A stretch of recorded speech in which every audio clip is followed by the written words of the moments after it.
Бәріне сәлем достар, сіздерге жақсы жаңалық бұйырса жақында сестренкамызды ұзатамыз, соның дүниесін жинаймыз деп мама мен сестренка үшеуміз барахолкаға барып дүниесін жайлап жинап бастадық.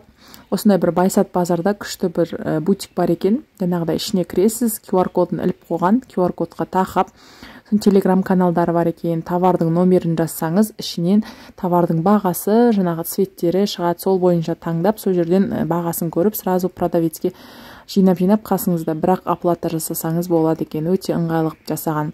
Сосын біз осының ішінен әсел печка, одан кейін жаңағыдай миксер, пылесос, өңшең техникалар, жаңағыдай вафельница, грильница сияқты нәрселер, үтік, сондай қызға керек нәрселердің барлығын осы жерден жинап алдық. Кейін пастельге тағы бір келеміз деп бағаларын біліп кетейік деп бір бутиктарға соқтық. Осындай үйге күнделікті қолданған ыдыстар бар екен, соларды көріп қызығып кетті. Кейін қарнымыз ашып үшеуміз лагманханаға кіріп тамақ ішіп алдық. Тамақтары өте дәмді екен.